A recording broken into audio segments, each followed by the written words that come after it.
your work, David, your trilogy sort of is very much a sort of tale of I think a lot of our political lives, but also of sort of the outlooks we sort of have.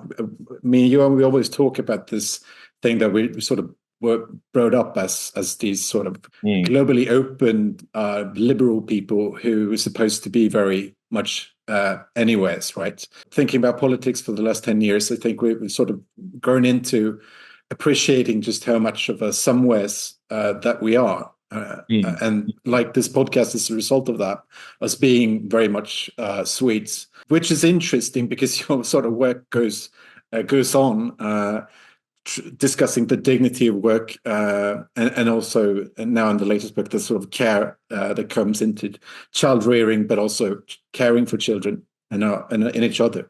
So this is a fascinating conversation to have as a Swede, I think. Yeah, I mean, one of the ideas that might be worth digging into that kind of links all three of my books, or particularly the last two, Head, Hand, Heart, the struggle for dignity and status in the 21st century, and this new book, The Care Dilemma, Caring Enough in the Age of Sex Equality.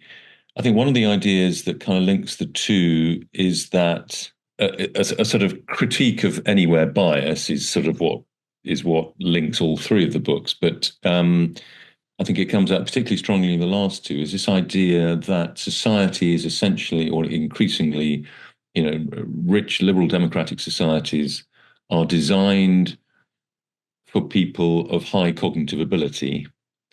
And obviously, we need people of high cognitive ability. We might even include ourselves in their ranks. But if you look at our educational institutions, and this may be truer of Britain and America than it is of Sweden and the Nordic countries, but if you look at our societies, they are very comfortable for people of high cognitive ability, and they tend to downplay other human aptitudes that are actually part of the sort of substructure of society that make it work well or less well. And yes, I mean, it was very much the theme of my last book that, I mean, literally our schools are judged in the UK partly on how many children they manage to get into the Russell Group, the kind of elite universities, rather than about, as it were, raising the general competence level of society. And I think this applies. I mean, this is a thought I've had actually since really the end, since I wrote the recent book, The Care Dilemma. The idea that there are fewer roles with respect and prestige for people of average ability in our societies. But actually, one of them is being a decent parent. I mean, being a parent is quite hard. We've always known that. If anything, it's probably got harder in recent decades. The advance of what's called intensive parenting, partly as families have got smaller, as people in all our societies have become more aware of the importance of education, of getting into the safety of the kind of professional managerial class, going to the decent university and so on and so forth. Parents have become more focused on helping their child or children get into that group, and that makes parenting more demanding. You've got to read to your kids, you've got to do this, that, and the other. Take them to the violin classes or whatever. It's got harder, but it's still something that you can do well as a person of average ability in a way that you can't be a heart surgeon or a corporate lawyer or whatever. That is another of the reasons why we should value sort of domesticity in the domestic realm more than we do, both for men and women. Yet, the anywhere worldview is very, very much a public realm, a career-focused public realm worldview that tends to look down on the domestic sphere, consider it something that it's a launch pad, it's something that or something you might retreat into for a few years, have children, nurture children, and then you're back in the real world where the real stuff happens. I mean, I think that's just not really how most people experience the world. Most people, work in order to earn an income in order then to have a happy existence in the domestic realm.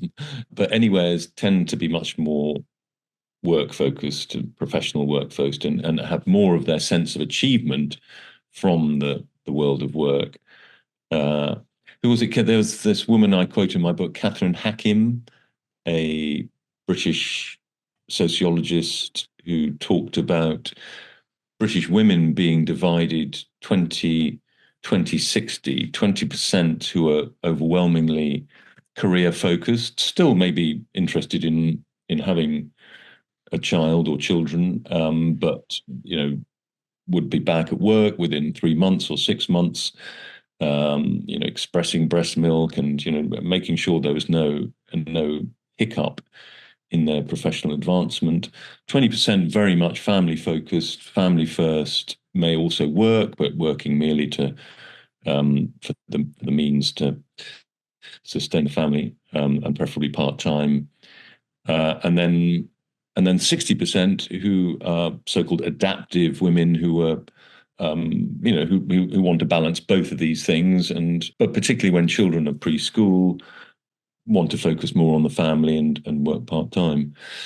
And I think that is sort of anecdotally, I think that's a reasonably accurate picture. And the proportions will probably be somewhat different for men, but maybe actually not that different. But it's interesting. I mean, obviously, the Nordic countries have sort of blazed a trail in their investment in reproduction. You spend about 5% of GDP, I suspect. I mean, I don't know the exact figures. They're quite difficult to compare. Yeah, you probably spend a couple of percentage points more of GDP than we do, and you have incredibly generous parental leave, including the 3 months for men. Although many men take more than that, as I'm aware, particularly highly educated. You have very, very highly subsidized, and I think reasonably good childcare, and most people put their kids into it at 18 months or 2 years old, which may be a little bit earlier than some people would regard as comfortable for some children. And that's a whole other subject. And yet, despite this huge investment in reproduction, the kind of power of the sort of anywhere worldview is still very, very strong. And you do have this very sharp decline, particularly in the last 10 years, in the fertility rate of all. There was a sort of golden age when the Nordic countries had, because you've had this big investment, and I think it's improved, but I mean, it sort of started off in the 70s and the 80s. You had both huge investment in reproduction with a very strong egalitarian sex equality ethos in the country, and quite high fertility. You still have the first two, but you don't any longer have the third. And I'd be interested in your thoughts as to what's been going on, why fertility has declined. I mean, even more dramatically in Finland, I think. But I mean, you're all around about 1.5 now. Yeah. You go first, Johan. I'll pick up the scraps. No, and I mean, for starters, this is why it's such an honor and aid for me and Carl to think through these things, David, because understanding what our countries is, I think, to some degree, requires an outsider look on these things. Particularly an Englishman. For some, every 40 years or so, there comes this Englishman around and says, "Why are these people behaving this way?" But without sounding too hyperbolic, I think what Carl started out with describing your trilogy around the anywhere bias or the anywhere human really is sort of the starting point for breaking, in my case, a sort of political depression, because finally there was a language that could describe what the world was and the vectors for political conflict. The anywhere issue of not really having a somewhere or a territory, to be more specific, and then how that is the foil against which you can understand the populist backlash. And similarly, understanding why what followed in the years since the COVID mandates, the distrust or the taste for a technocratic approach or reaction to the post-populist backlashes also fits in very well with your work on the head, hand, heart. And I think what's interesting then is it's not just these anywhere biases have a lack of sense of loyalty to a specific locale, but also that their work, when push comes to shove, is not essential. And then we arrive sort of at the point where this book, I think, grapples with what would be the alternative, that is, what would be a home. And then it turns out that home in the anywhere world lacks, not just in this case, children or dropping fertility or nativity, but also care. That the depreciation of the care, or at least a deconfiguration, I'm not sure if that is the English word, but you have to excuse both our choice of phrasing and the ABBA accent. But I think in that sense, I think understanding Sweden as this sort of country that more than anyone else wanted to be this anywhere, and where is Dan, or a colorful land without colors, as it were. Is this a fair description, Carl, or am I selling our people's home short here? No, I think it's a good take. I think the paradox of Sweden, though, is that we manage educating people as being anywheres, but really the system was always run by a party or several parties who were very much based on the belief that they were some, which is the paradox of Sweden being a very modern country, open and very liberal in a lot of sort of cultural senses, but very conservative when it comes to cultural and I dare say economic issues. And this is the thing in your second book, David, with Hand and Heart. I mean, this immigration, I think this whole sort of topic was very much opened by obviously the Brexit in the UK, Trump election in the US, and the emergence of these populist parties like the Sweden Democrats in Sweden. And we've been sort of living with this legacy ever since and trying to make sense of it. But there is, at the sort of heart of this is this sort of outcome of neoliberal economics, and I'm very much sort of coming from the right here in the sense of when you and I met, Johan was this green Marxist, and I was this really doctrinaire neoliberal, and we've sort of taken the same path. I think, like many people have since of starting to think, that this sort of left-right divide doesn't make too much sense, and especially when it comes to economics, really the European model that really was a social democratic one, very much now breaking down. And the sort of Swedish system was always one of very, very tightly regulated immigration, especially work immigration. So my mother's family came in the 50s. From Italy, and they were one of the select few people who could come with work visas, and they had my grandfather had to do 1 year without his family in this country to prove that he'd be a serious worker for the arms industry and Saab, producing fighter planes for what was then I think the world's third largest air force.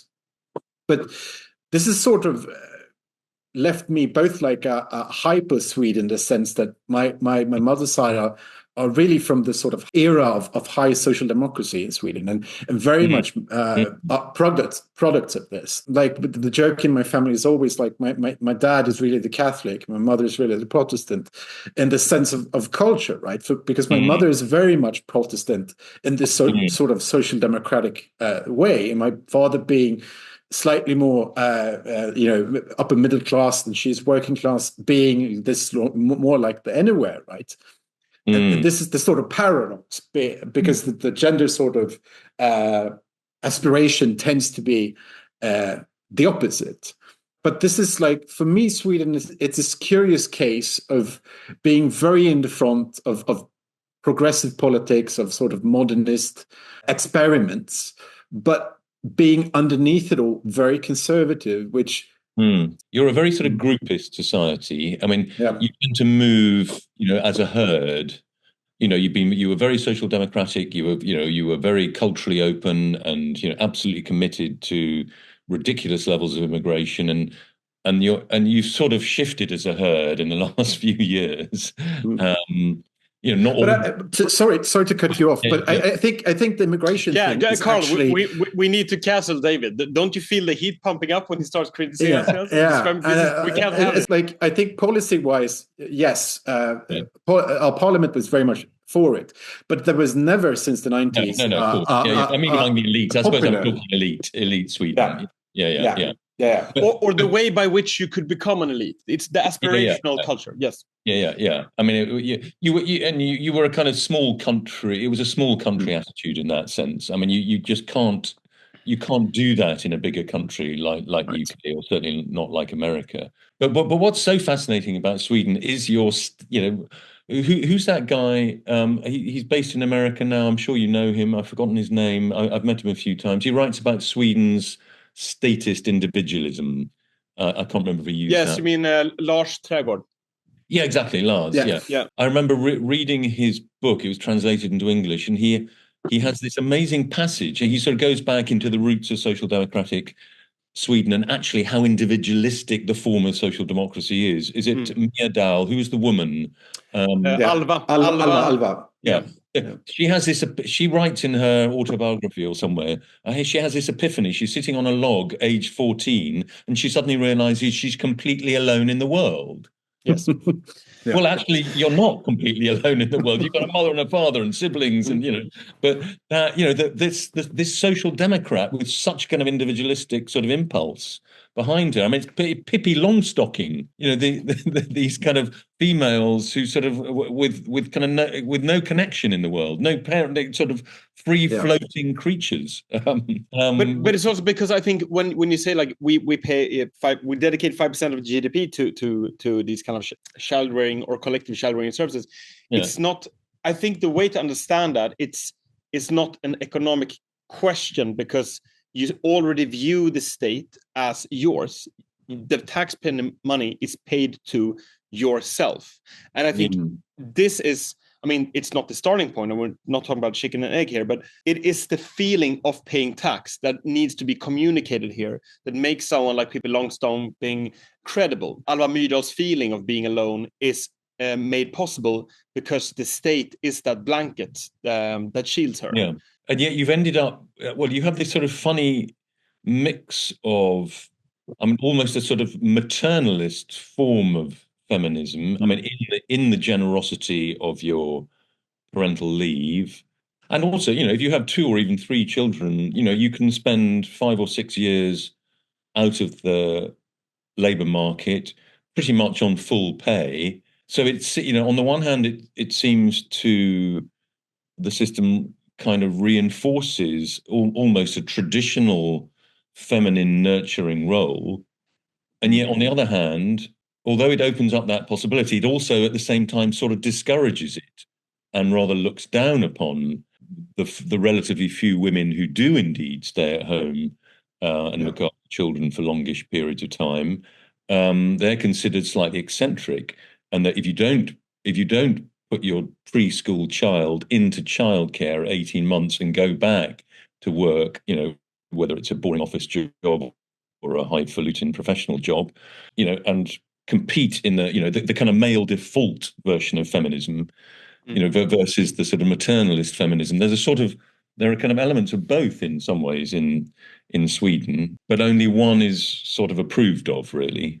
Yeah, and so this is, I think, the paradox of it is a nurturing mother, but it's also in the same sense an evil stepmother in that sense of if you sort of cage the family in that. And this is I think a meta point I think we should be talking about, because we sort of always, I think, especially in conservative circles, people are always looking at the United States and sort of saying, well, the wonderful sense of community, some of these, the sort of idealized conservative family in the United States are these like church-going community people living in a small town in the US somewhere, because they're not sort of shackled by the welfare state, and they're not sort of subservient to the state in this sense. They sort of get these fulfilled lives of community and charity and stuff. And And this has sort of been the description of sort of the enemy of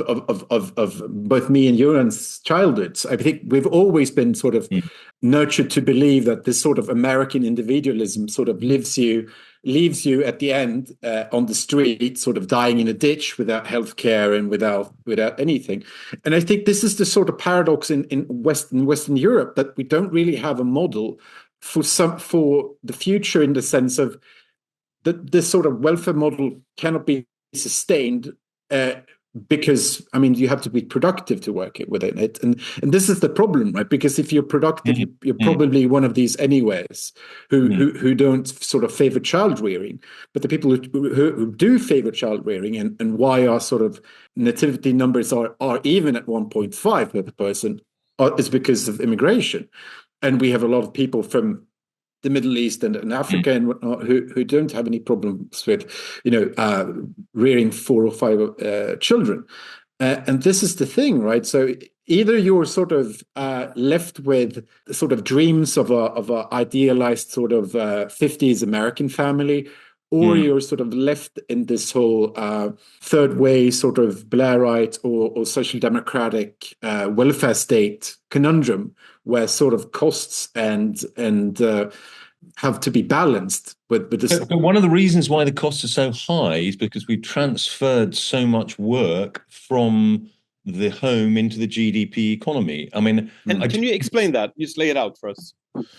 Well, I mean, go back 40 or 50 years, and elderly care would have been almost universally inside the family, so it would not have been a burden on the National Health Service or the social care sector. The social care sector barely existed 40 or 50 years ago in the UK. I mean, that's partly because people died earlier. And childcare was overwhelmingly done within the family. So the contribution to GDP was far less, but the burden on the state was also far less. I mean, the requirement to raise taxes to pay for the activities that were now being done outside the home was not there. There's been a kind of accounting sleight of hand because of the dominance of GDP thinking, and this is an area where, as it were, the kind of classic second wave feminist and the market economist combine to create a kind of invisibility for the work done in the domestic realm. But the feminist doesn't care very much for it, because the domestic realm is regarded as a sort of a prison for women it's reactionary. Yeah, it's a reactionary realm, and the market economist just regards it as irrelevant because it's not producing GDP output. that whole shift is subject to an accounting sleight of hand. I mean, on the one, we see it only as a plus to one side of the ledger, and we don't look at the minus. Women were not doing nothing in the home before they moved into the GDP economy. They were looking after children, looking after old people, taking a role in the community. The upper class women were magistrates and running local associations and so on and so forth. For good or ill, that is lost when everything shifts the GDP. So we've kind of unbundled the value.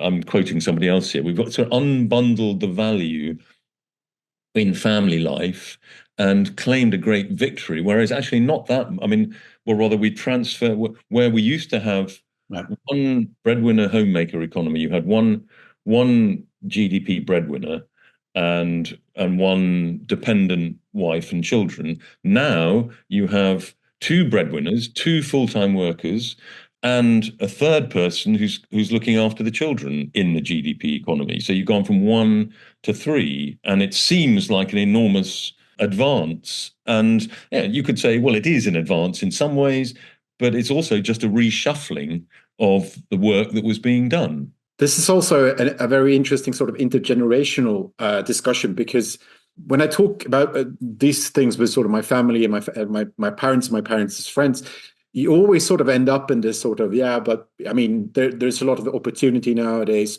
one of the best sort of ways I've sort of recently sort of, imagining this sort of generational divide is also how much the sort of financialization of our economy has sort of inflated assets. Talking to someone in the UK, this is much more of a problem for you guys than for us, but still, I mean, income has gone up 1.2x, and housing and other things, assets have gone up 7 or 5x. So I mean, how are you? This is the problem, right? You asked before why people. I mean, we have great childcare, yes. We have subsidies and what, yes, but the costs have also increased so much that people who are professional and live in these sort of cities where you feel you can raise a large family, well, you have to sort of keep on up working. And I write about exactly this thing. Can I just read you a bit from my book? Because I'm actually taking on the argument that you often hear the argument that there was something called a family wage. Yeah. And that it was kind of undermined by employers. The implication sometimes is when women join the workforce. I'm actually saying that's not really true, because in the 1950s and the 1960s in the UK, and probably similar in Sweden, wages grew faster than at almost any time before or since. Real per capita income in the 60s rose about 25% in the UK, probably similar in Sweden. So it's pretty improbable that employers were slyly undermining male wages by employing more women. I mean, there was plenty of work for everyone. And the real reduction in working class male wages came 2 decades later, thanks to globalization, thanks to more global trade, automation, and so on. The need for two incomes was driven by a combination of mothers' desire for financial independence, expectations created by rising living standards, and in some parts of the country, rising housing costs. House price data from the 60s suggests that the price of the average house went up about 60% in the decade, at a time when home ownership was rising very fast, and overall prices rose only by 45%. Now, in later decades, this evolved into a kind of arms race. Two-income couples could bid more for desirable housing, so prices for homes went up, so more women had to work full-time to be able to afford them. On that point in Sweden here, what I think is interesting in relation to the claim about employers seeking to undermine labor wages or male labor wages, the push to get women into the workforce is very much driven by the government at the time, Swedish Social Democracy, both in the cultural realm and also with regards to legislation, for instance, joint family taxing, for instance, or that it becomes very much a division of the family unit. So when you speak about Alva Myrdal and Gunnar Myrdal, they're very much part of a progressive avant-garde at the time that has, by the 50s and 60s, seeped into and becoming more mundane and frankly boring and bureaucratic, but all the more obviously efficient in being implemented. And that's where you really get the division of what was previously a family into different individuals working. And you change what is then the mother and the father role into the role of the parent. And you start this stigmatization of terms like being a homemaker or a woman. Particularly. You have these connotations. So hemmafru is more of a derogatory term for someone like a stay-at-home wife.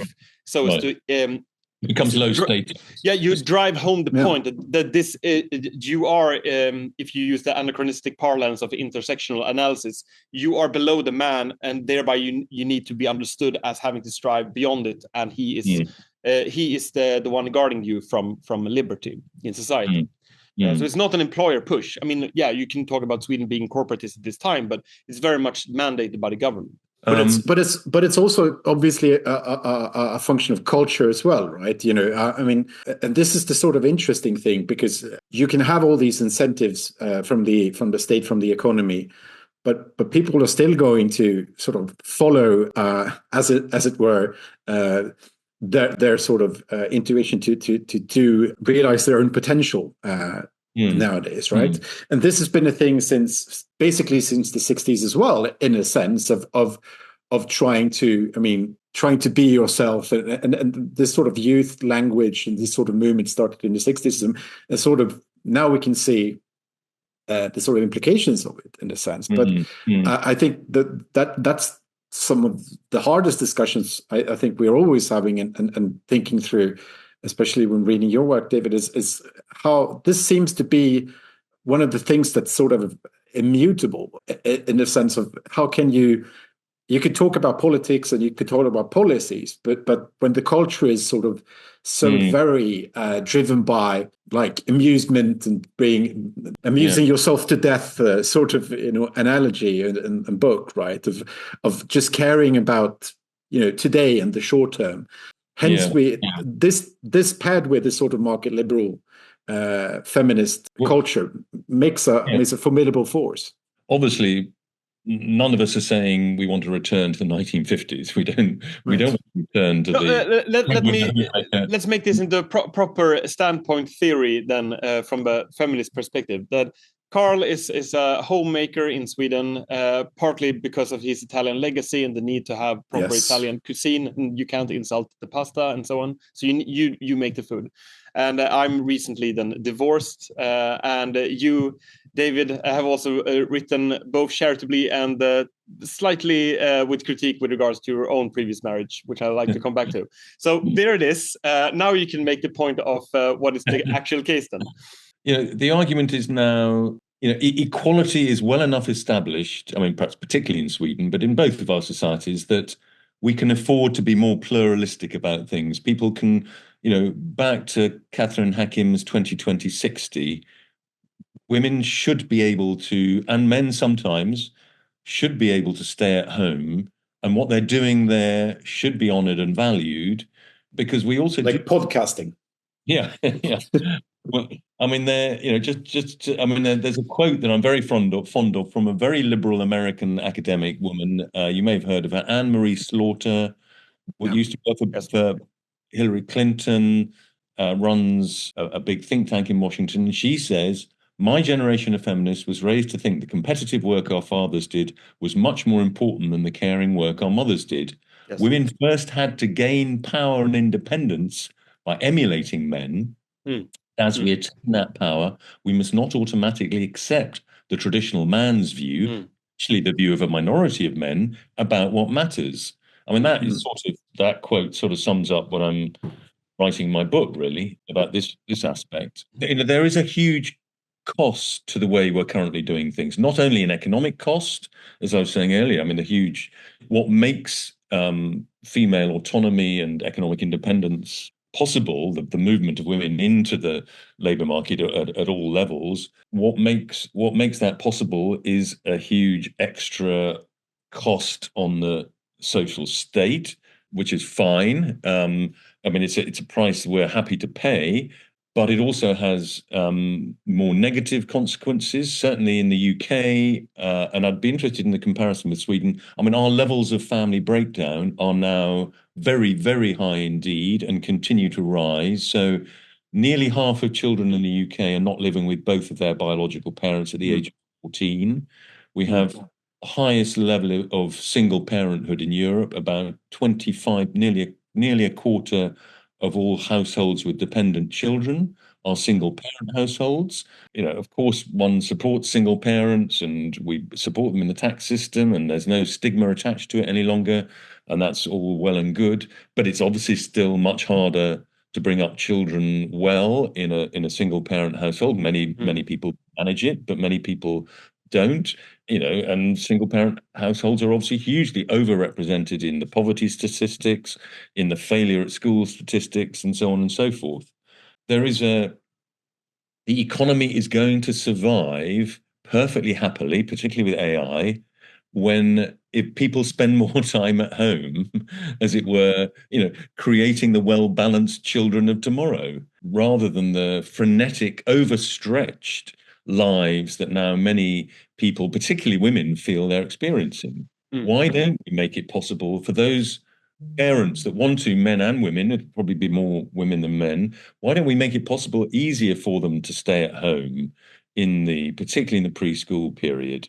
I mean, Finland has a home care allowance, which I think a lot of women take up. I mean, it hasn't stopped Finland's fertility rate collapsing. I mean, that, we can move on to that whole issue in a minute, perhaps. But regarding, equalizing the status more between the kind of the zone of reproduction and the zone of production, our economy can bear it. I mean, this obsession with GDP that we've got to keep pushing GDP up means that it's just short-termism. We're maximizing the jobs and the tax income and the GDP output of today means we're minimizing it, or we're making it harder to produce the children of tomorrow who are going to be looking after us in 30 years' time. I mean, who is going to be looking after us in 30 years? So David, I think this question piggybacks perfectly onto your comment, Carl, about the short-termism or the amusement to death as of the moment. Johan, can we just stop here for right? I want to get a cup of tea, but I've also got my book has only just come out, and I'm trying. And I got a piece in a newspaper. I need to email. While you've been talking, of course. I'm simply going to make myself a cup of tea and reply. But I need a cup of tea as well. Okay. Okay. All good. Yep. Yes. The connection between your comment here, David, with regards to Carl's on myopia or amusement to death. My first reflection here in relation to Sweden is that the whole emphasis on shifting a feminist movement from the male default of having the public space or the anywhere space, if you will, that I think this is revealing about an aspect of the anywhere is that they are sort of either it's sexless or if it has a sex, it's slightly male. So it's a sort of median human. It's not a real or not a median is perhaps too nice of a term, because it implies that there is someone there, but it's more like a mean human. In that sense, it is a role playing that doesn't work or doesn't exist. Reminding me a bit of my book. Can I just read a bit of my book? Of course. This thing. So I say that the future that might flow from the logic of our current arrangements is one of maximum individual freedom and minimum obligation to others. Reproduction, if it happens at all, will be largely left to technology, with sex differences dwindling. People will lead increasingly autonomous, screen-based lives, largely unencumbered by emotional connection. There is a different future that re-embraces the strenuous joys of multiple child families, better values face-to-face care work in the public economy, rewards nurturing work in the home, and allows men and women to balance more fairly their respective contributions in both the private and public realms in a spirit of mutual obligation. That's my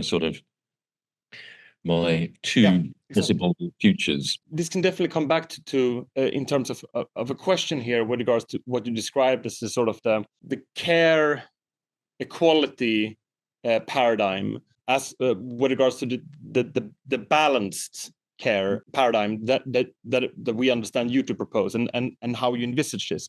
But one of them, I think, starting just from the human situation here, not the economy, is just the dilemma people find themselves in, how you just get a family to work. Like what does that look like? And I think there was one passage where you described your the ex-wife and mother of your children, that on the one hand she would want to work in the public sphere, but also have concerns about your own care work, so to speak. So there's this control freak / martyr syndrome of, on the one hand, having the reluctance to devolve from some of the care work, but also a sort of resentment towards the degree. Women want to remain sort of gatekeepers. I mean, they want to remain dominant in the domestic realm, as historically in most households they probably have been, while also having a more or less equal role in the public economy. And that's a very, often a very uncomfortable position for them. I mean, they get overstretched, and relationships snap often as a result. I mean, I can't blame that on what happened to me and Lucy. Her parents were around the corner. We actually we were lucky. We had very good arrangements. We had a nanny. We had a live-out nanny for much of the time. This is a really interesting point too, in relation to kind of male and female power. we never count. We only ever count public power. And, and public power is only part of the story. You draw the camera back and look at power in the round, who tends to be dominant in the domestic realm historically? Maybe in lower status, it may not have counted as much, but, that is partly a subjective thing. I mean, who's determining the kind of importance of these things?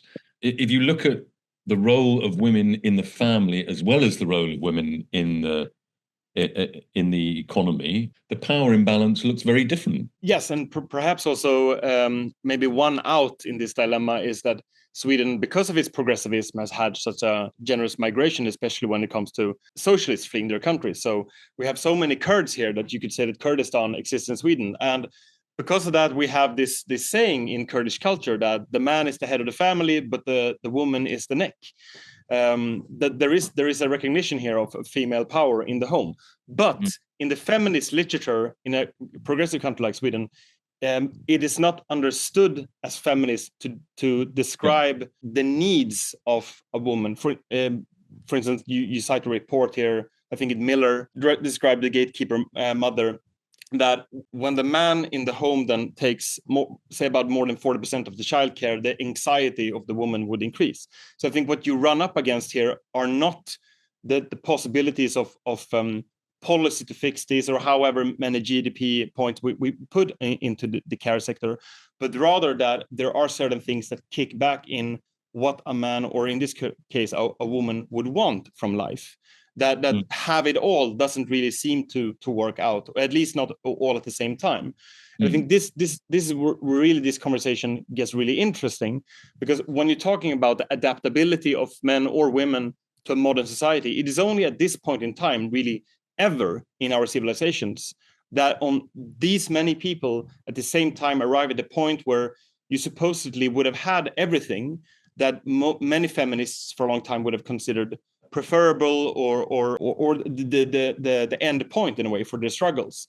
But then it turns out that the woman at the end of the day is not allowed to be a woman in this then equalized society. So in a country like Sweden, it takes a feminist to be this misogynistic about the condition that people find themselves in. I mean, back to that Anne-Marie Slaughter quote. I mean, I think, as women do become more, equal in many respects, more than equal, actually, increasingly in many Western societies, many more women graduates, many more, women becoming dominant in many of the professions, particularly, but not only the kind of historically caring professions, as it were, like medicine and so on.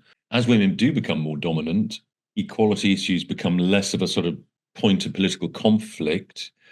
We can sort of relax into a more kind of a more equal society, which then allows a more pluralistic set of choices to emerge. That that women who do want to stay at home are not seen as letting down the sisterhood or as a drag on the GDP economy. You just open up more choices. Now, I guess the problem is that this doesn't seem to be happening. I mean, or at least it doesn't seem to be happening in the most advanced egalitarian countries like yours. I mean, we're clearly seeing a a more overt gender division in Sweden now, maybe partly thanks to the rise of the Sweden Democrats, who are obviously very much a kind of a male party in a way. And what was it? More men voted for the Sweden Democrats than for the Social Democrats, I think, at the last election, which is, quite a... But it was like only 14% of women voted Sweden Democrat. You have a much bigger sort of private sector, public sector gender divide. I mean, the private sector is like 75 or 80% male, and the public sector is all 75, 80% female, or something like that. Yeah. But it's even, I think it's even more interesting, David, when you sort of break it down by and this is obviously happening all over the world, and the Western world at least. I mean, in sort of highly professionalized, for instance, my wife is a doctor, and walking into a hospital these days, I mean, it's like 65% women doctors. So the same thing with law firms, same thing with all these places. So yes, the private sector employs, I mean, men, but it's because of their contractors. They're doing manual work. They're doing all these, because obviously, like in the UK, I mean, the caring works tend to be in European societies tend to be state run or local government run. That's why we get this sort of split, and I think also because it's interesting because of Sweden's history.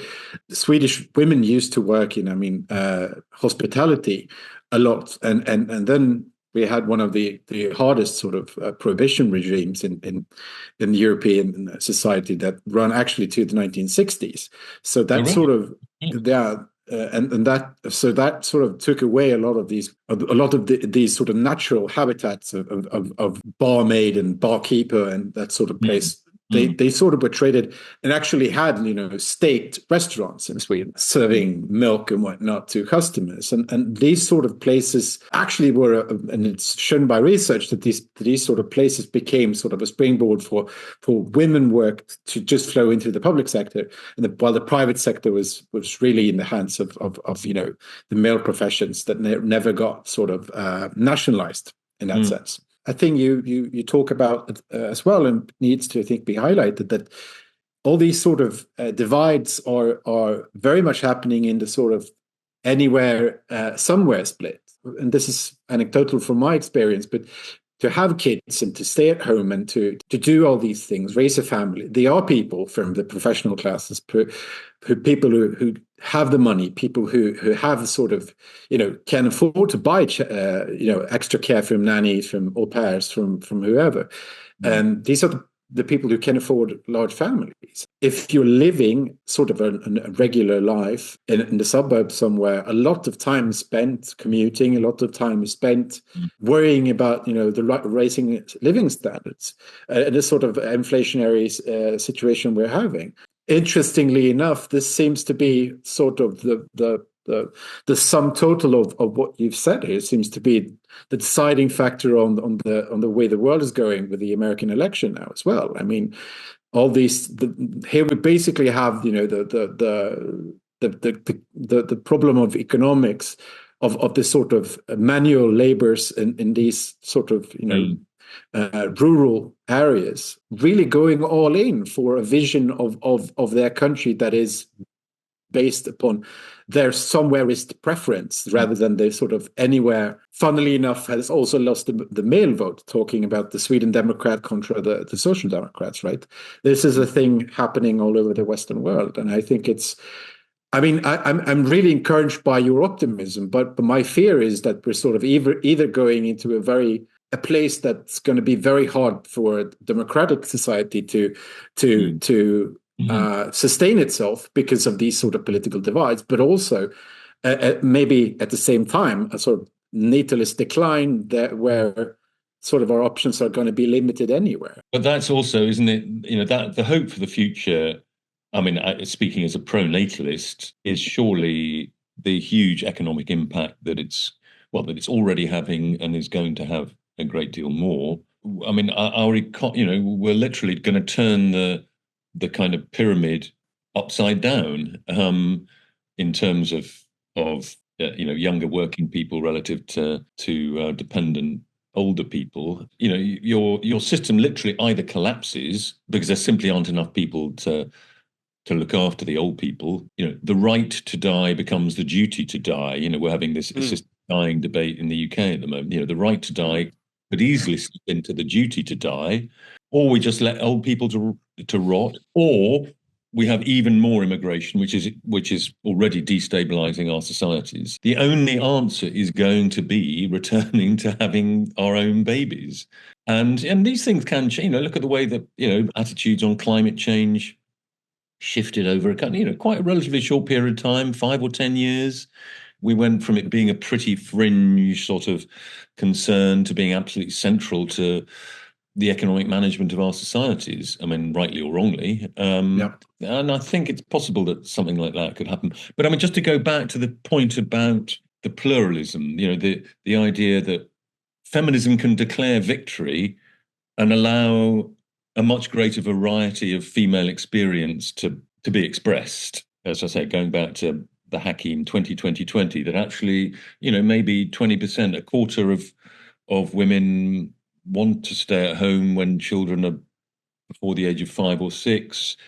Perhaps, 10% of men as well. A lot more people want to work part-time through that whole period. That should be possible. I mean, I guess my optimism is tempered by the fact that in some ways, the Nordic countries have already been at the, feminism has already won, a generation or two ago.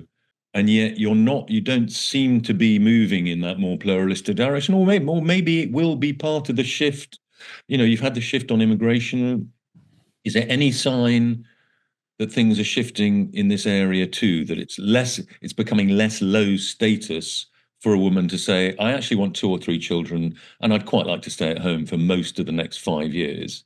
I hear what you say about richer families. I mean, we're seeing a flip, and I think, again, the Nordic countries are sort of showing the way on this, that it is the bigger families are now among the highest strata of society. And so it used to be the poor that had big families and the rich fewer, particularly when women were moving into the professions in the 70s and the 80s. And we've now gone into reverse, I think, in that. And I think one of the reasons for that is, well, it's partly an economic one. It's obviously easier for richer people to carry to balance the kind of the freedoms, or the freedoms of continuing your professional career and having a brood of 2 or 3 or 4 children. You can obviously do that more easily if you've got support and so on. But it's also, I think, that the extent to which family life is considered very hard, and that it needs a lot of intellectual and financial capital to do it well. I mean, this back to this idea of intensive parenting, and poor people simply feel they can't sort of compete. They can't provide. They can't be a decent parent because they don't have the attributes or the financial wherewithal to be a decent parent. And also, you tend to get much more chaotic relationships in the bottom half of the income spectrum. Certainly, judging by the UK's experience, marriage has become is almost non-existent in the bottom half of the income spectrum in the UK. I think our family breakdown is probably worse than yours, but because that's the other thing that, I mean, this thing is only really going to work, that this sort of better balance, if you like, between the kind of domestic sphere and the public sphere, and the kind of reinvention of domesticity is only going to work if relationships last. And that and the couples stay together to have children, and that women feel that there are enough decent men around. We get into the whole Melissa Carney stuff about the loss of the decent male wages for people for the less well-educated men in the bottom half of the income spectrum. If there aren't, those men are no longer desirable partners, and you can have a child on your own, and the state will support you. By the age of 14, nearly half of kids are not living with both of their biological parents, and that disruption, I think it's one of the elephants in the room for this big increase in the mental fragility of young people. I mean, obviously the Jonathan Haidt stuff about social media and phones is important, and I think the mental fragility issue is a particular problem in the Anglosphere countries, but I think the Nordics are also actually pretty badly hit too. France, Germany, Italy seem rather less so. I mean, as it were, the kind of big mainstream European countries seem to be rather less badly affected by this kind of epidemic of mental fragility. But back to the whole: is the Anne-Marie Slaughter pluralism in any way on the agenda in Sweden, or could it be in the next few years?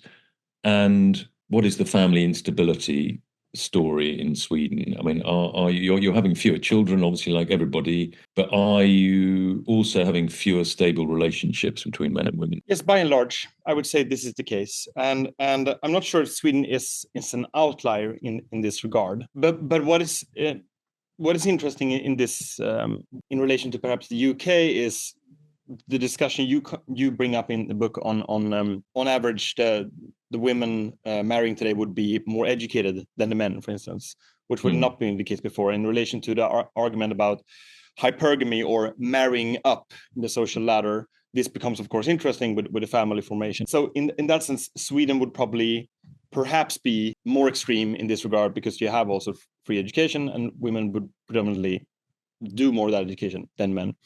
You already brought up the example that this, however, does not really change the sectoral dominance at the moment, because you would still have women in more caring, high education work or professions than men would. And also the split in private sector and the public sector. Gender equality paradox, as it's called. Yeah.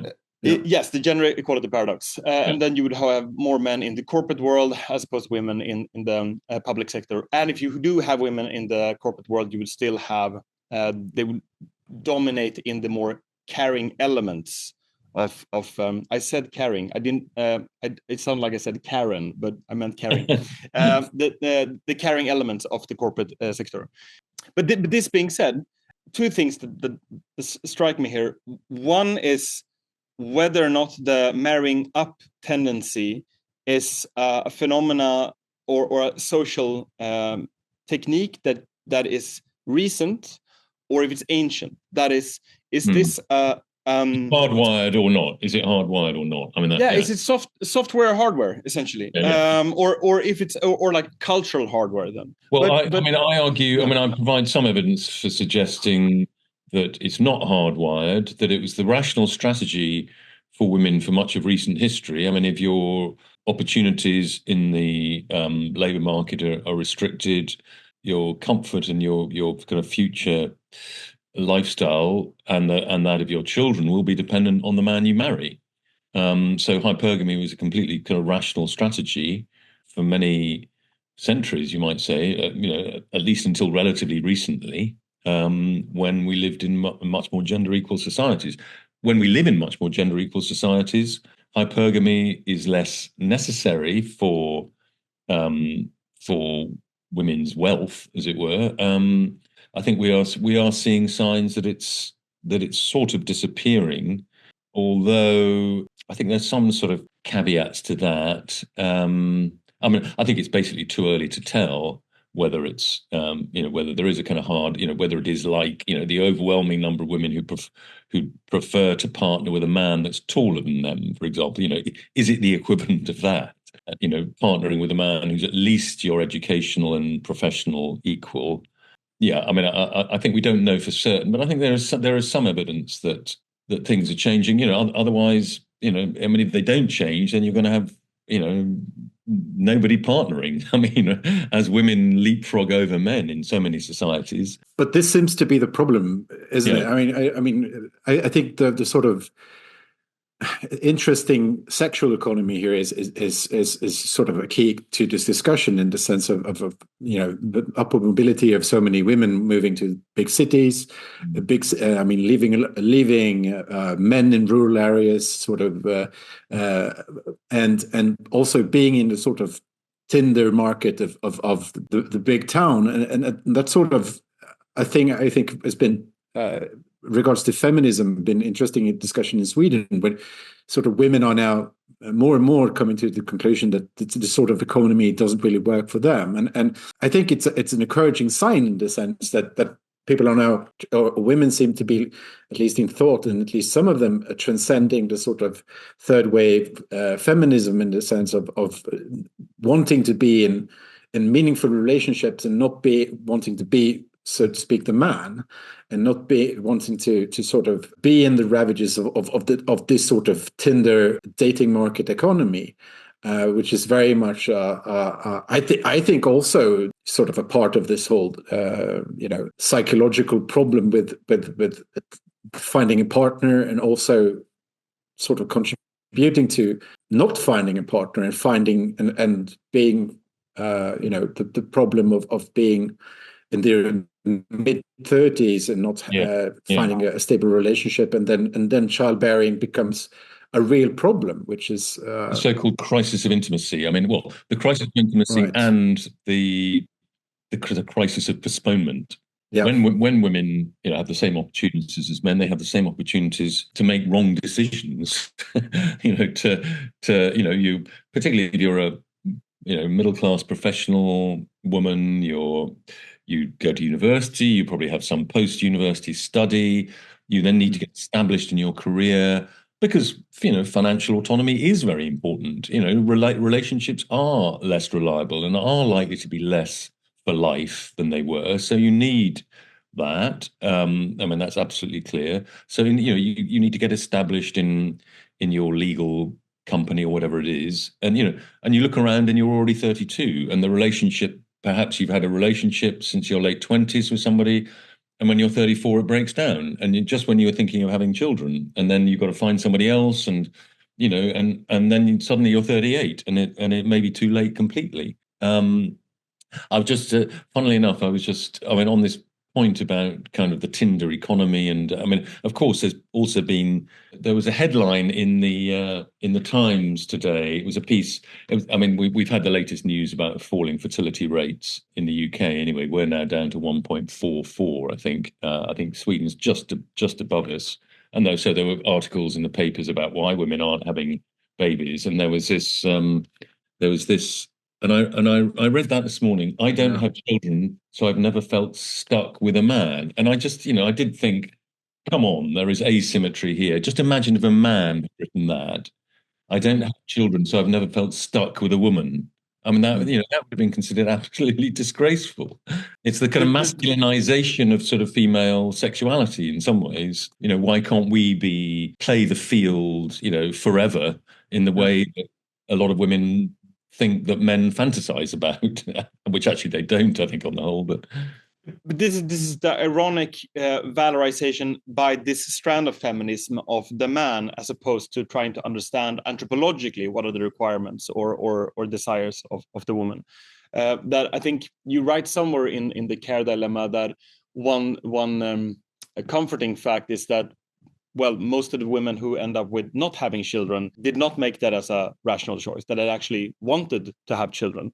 And then the question, of course, is, okay, given everything we described now, like culturally, economically, making career and so on, and education, then you find yourself in a very short time span of when the modern woman can then have children or a family formation, having, so to speak, having done it all. I'm surprised actually that you do not bring up Sex and the City and discuss the likelihood that these women or Carrie Bradshaw in particular is actually a real person, because this seems very much like the Anywhere median who epitomizes the girl boss.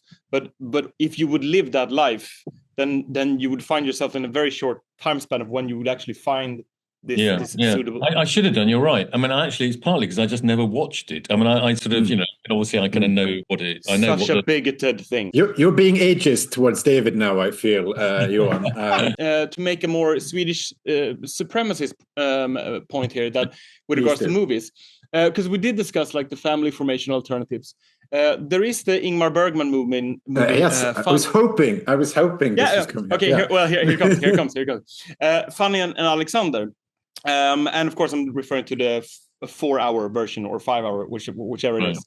Anyway, Fanny and Alexander, at least with regards to when it comes to the nativity and care dilemma question, it's not so much about sustaining a nucleus family. In fact, it doesn't really exist in this context. But what you depict here is a sort of high bourgeois society family. It's not really clear who is the father of what child. The mother is sort of the matriarch and takes care of her sons, who are very much in the public sphere, but they listen to her as the voice of authority in terms of care. And when they knock up some of the maidens in the house, it's taken for granted that these children are part of the brood. Marriage status barred or anything, they're still there. And the matriarch herself, we come to understand, also have this special friend who's an old bookkeeper, Jewish gentleman who, because of the customs of the times, obviously couldn't marry her, but he's the love of her life. So there you have it. It's a sort of, it is a family, but it's not one that needs to have all the trappings of what a family should look like. And perhaps this is the most, whatever, the ground zero question of having been hit by these kind of economic, cultural, social, or Swedish statist trends, that we find ourselves in a situation where when these rates of divorce, children with disparate families, but that does not negate the possibility of forming care.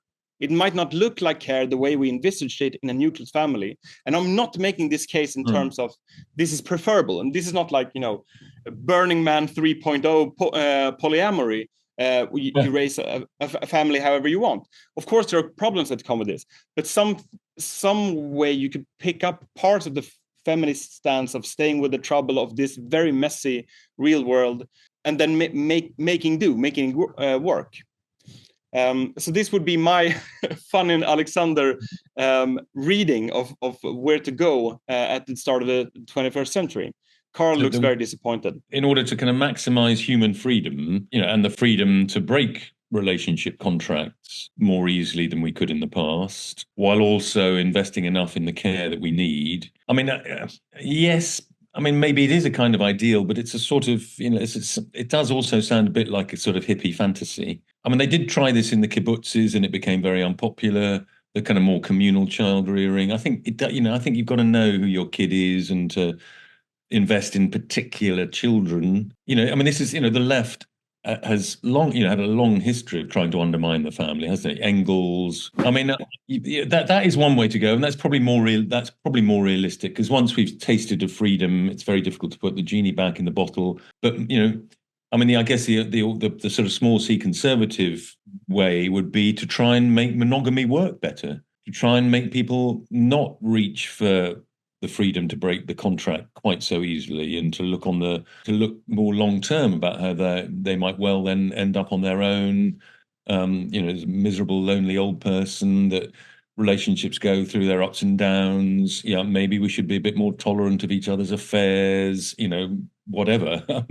So then paraphrase from your England's recent political moorings of red Tory and blue Labour, what would be the pink Tory version of this? I'd like to have a shot at that question, because I think it sort of comes to what David was talking to, but a lot of it has to do with the sort of Mary Harrington, Louise Parry resacralization of explicitly sex, saying that this is a thing that really, I mean, it's just not a commodity, or just not an action like anything else, and it should really be thought of in this non-hippie, 1960s progressive version that we've sort of all been taught and sort of brought up with, and sort of really be realistic about this, not in the sense of realistic in this sort of, people aren't really monogamous by nature.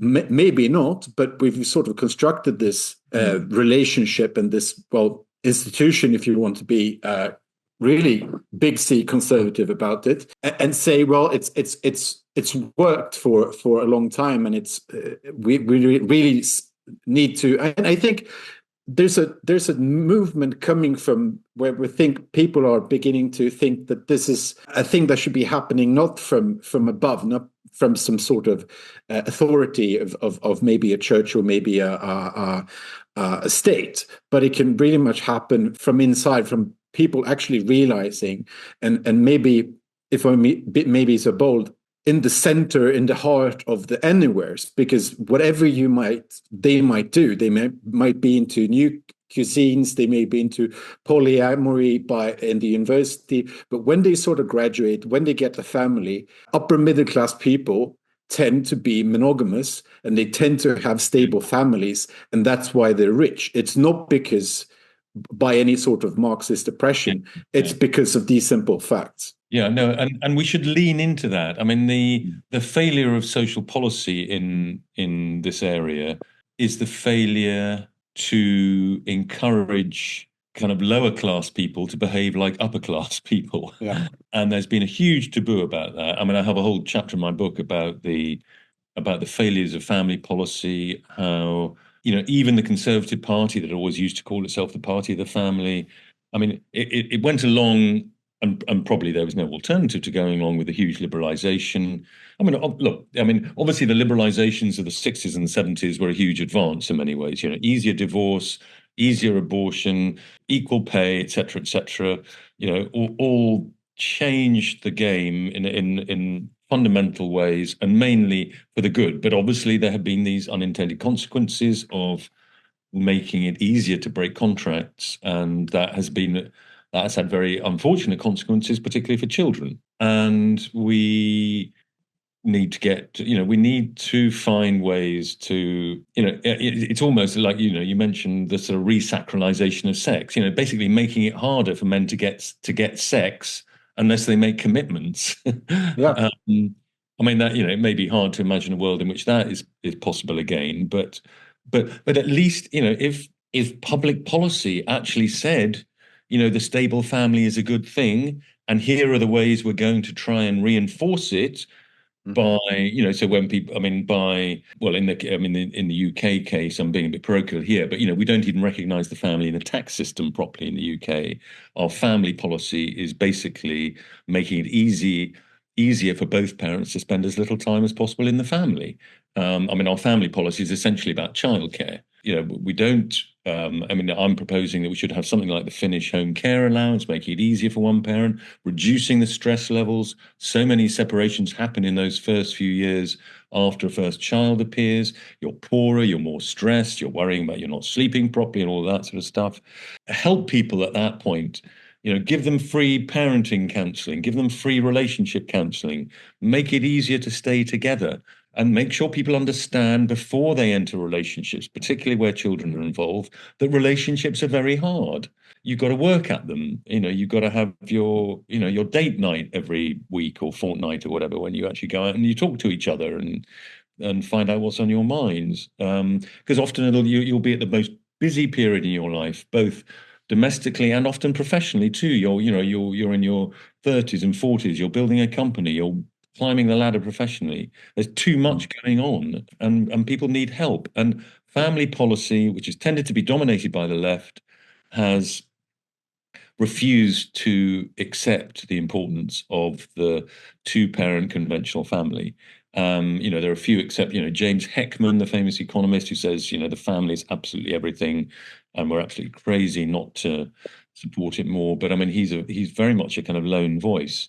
Now, there is an issue for equality. So that, the left, because the left doesn't want to promote the family, they've sort of got into a position where the state effectively sort of takes over some of the roles that the family used to.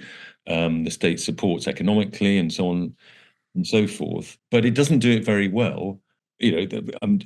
Children from more conventional families, even if they're relatively poor, tend to do a lot better than children who come from broken homes.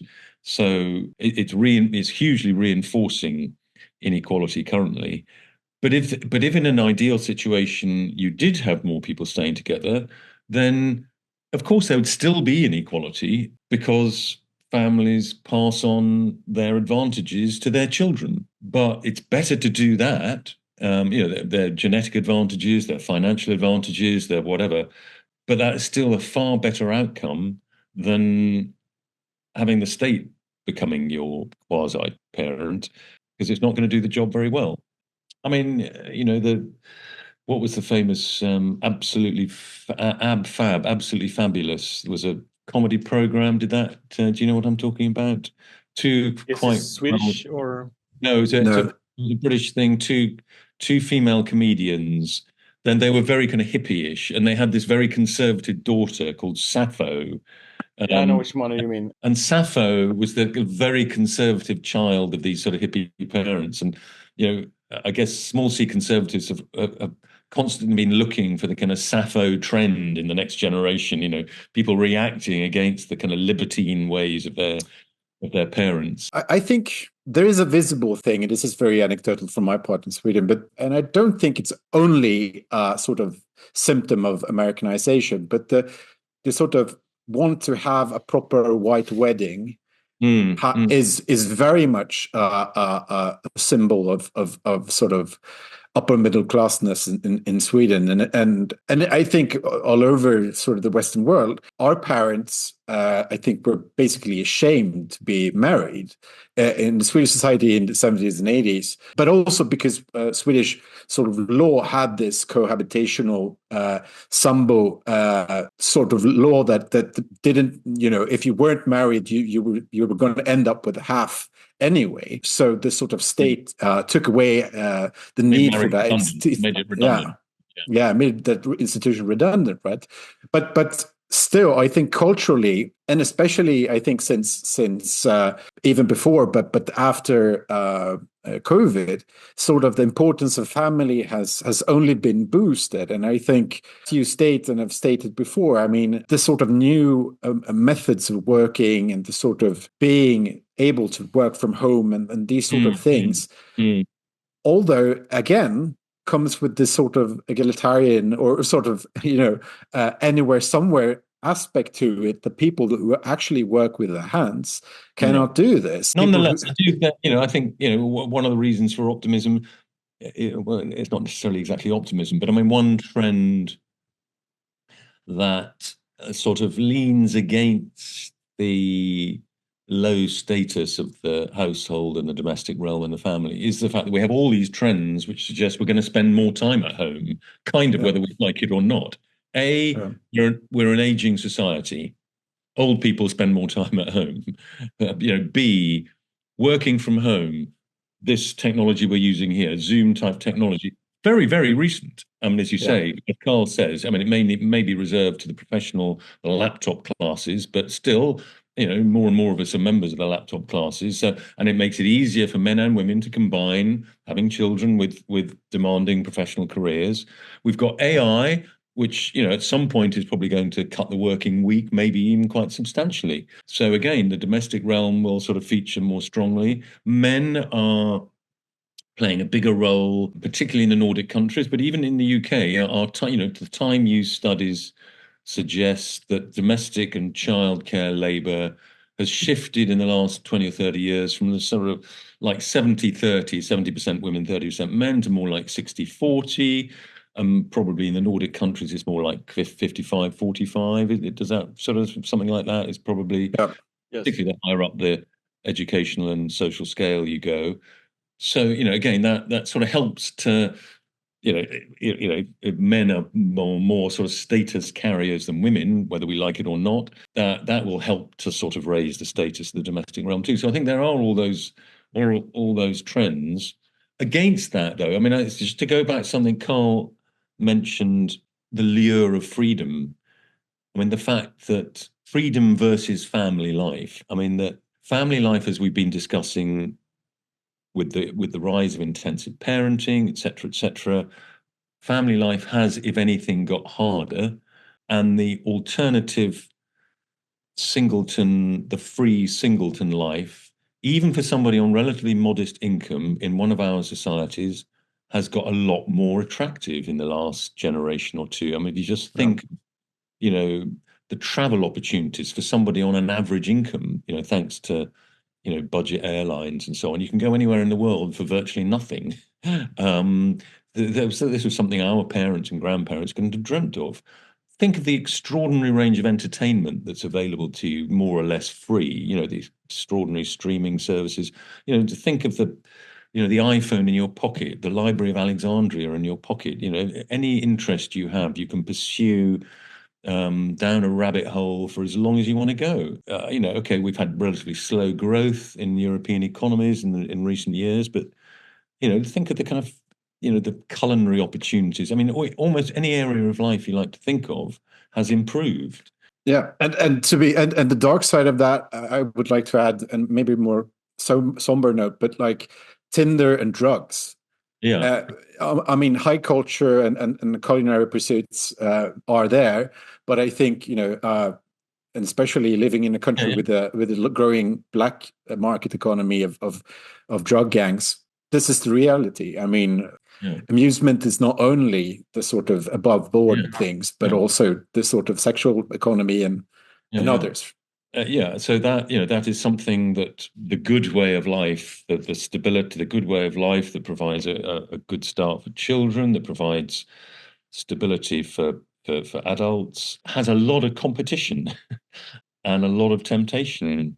Maybe any sense that we could rekindle something more, a more stable domestic story. Having said that, maybe that kind of stability is more built into the DNA of women probably than it is of men. Yeah.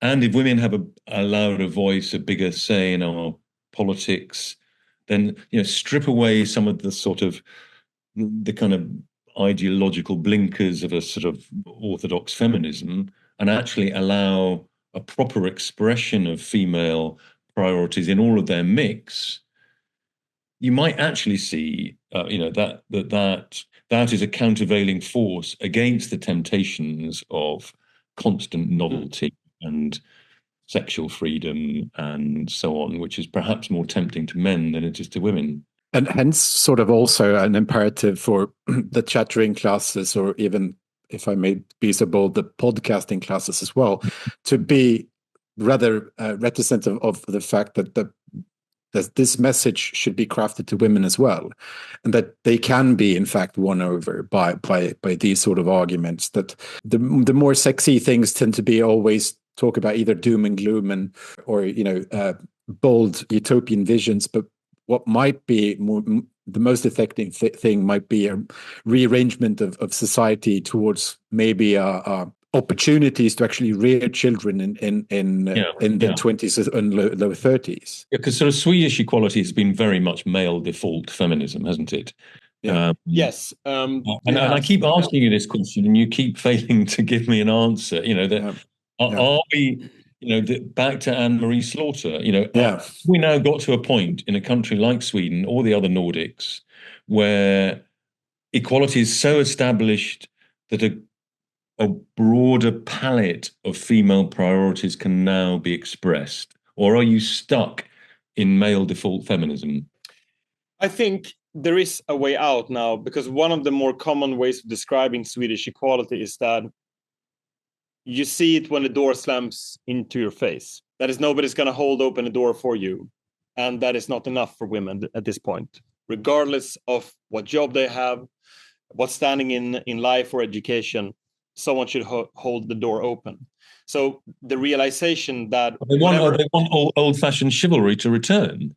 They want men to be men, as it were, and to hold doors for you. No? It's not just that men would be men in an old-fashioned way, but that in order for the woman to be woman, the man would need to be a man first. It doesn't mean that the man is better, but it's about what is first and what comes after. I'm rather more pessimistic than Johan is. I think we're at least in mainstream society, and sort of I think we're stuck in this sort of Slaughterian cage, if you will. But I think it's complicated by the fact that Swedes aren't ethnically Swedish anymore, right? 25 to 30% of the country is going to be of a different sort of cultural heritage. This is very much a conservative and a sort of old world conception of male and female. And this is a thing happening in obviously the UK as well. But I think we're going to have a lot of people who have a different conception of this sort of equality and what it sort of entails, and the sort of balance between the sexes. And I think it's going to very much, and I think it already has influenced that actually, at least I think the broader populace. There's obviously a party line, if you will, of how a professional woman is supposed to be, but I think it's being subverted all the time by facts on the ground, and I think people are actually more anxious to break out of the fold. But policy wise, I think it's going to be a long time. Both then to give Carl right in that sense, but also to clarify the point here on a day-to-day basis for people, is that yes, in terms of policy and the way by which you would climb towards becoming part of an elite or the chattering class in Sweden, you would still have the boilerplate approach to feminism and gender equality. But that being said, these are still the expectations in the private life on how you make the choices for your choice of partner and what you deem to be your dignity, that is to be treated with respect and chivalry. So it's sort of like the Victorian sensibility on sex, that the society that does not talk about sex is the one that perpetually thinks about sex. That coming back to Lars Trägger's point about the Swedish theory of love, is not just statist individualism, but also that you would still want to be given the respect of being a woman, even though, or especially after, you have been given all the other policy benefits of a gender equal society. And I think this, I mean, we're coming to a close in a way. This is why your book, David, points to something far larger than the issue of demography, that even with nativity figures fixed, there will still be the issue of care, that the care dilemma is really larger. I mean, yes, children not being born, that is the symptom, but the disease is truly here, why you should care for someone else than yourself. Yeah. And that is the question that has as of yet to be answered. But I think there are, as you between you just mentioned a few reasons to be reasonably optimistic. I mean, all the changes that make the domestic realm more central to our lives coming up in the next decade or two. We've got the growing importance of ethnic minorities in our societies with their communitarian and somewhat more traditional attitudes to family. We've got the economics of the fertility collapse looming larger and encouraging societies to become more overtly pronatalist. And parenting is something, as I said, that you can do. People of average ability can do well, or at least decently, just as well as possibly even better than people of high cognitive ability. In the way that many other roles are cut off to you if you're only of average ability. And we're democratic societies. People of average ability are the majority. Probably most people would want the kinds of things that we've been talking about. They also want, of course, this division runs through the soul of every modern person. The tension between freedom and stability, stroke obligation. And I think there is a good argument for saying that we've overshot on the side of freedom, and that's created a lot of unintended consequences. That's making a lot of people very unhappy, and we can rebalance the boat. As you say, I think we're seeing the rebalancing happening. These conversations that we're having right now, they're happening more and more. I mean, you see a lot of people talking about nativity. That wasn't the case 5 or 10 years ago. It's going to be probably, as you said, hopefully, the new sort of. I don't think it's going to be a cause célèbre like maybe the Green Movement in the 80s or 70s, but I think it's going to be on the agenda whether people like it or not. And the populist correction is happening as well. I mean, you might not be interested in the correction, but the correction is interested in you, to paraphrase another Marxist, right? David, thank you so much for coming to our show. Not at all. Humble as it is. I like the bar behind you. Yes, it's the legacy of our colonial pasts coming to haunt us, David. Right. But yes, we did. I like Babar as well. Right? Was it Belgian, the author? Yeah. Yes. Funnily enough, it was censored, I think, in some of our libraries. There is a big Pippi Longstocking actually debate happening 10 years ago. But I think we're moving past that as well. I think, the Belgians always make the rest of us colonialists feel like pretty good guys. Yeah, especially us Swedes. I mean, only having Saint Baths was a blessing in disguise. Yeah, you were a great power sort of before the age of empires. So basically, you asked about the solution to Finland's problem. The geopolitical stance of the Manifesto podcast is basically you incorporate them again to come back to the fold. Yes. Everyone can have a home carer's allowance. Everyone should come home to Sweden. That's the official policy of this podcast. At some point, we'll just go to the shores of Lindisfarne again. Be back. David, thank you so much for coming on. All right, thank you, David. Bye.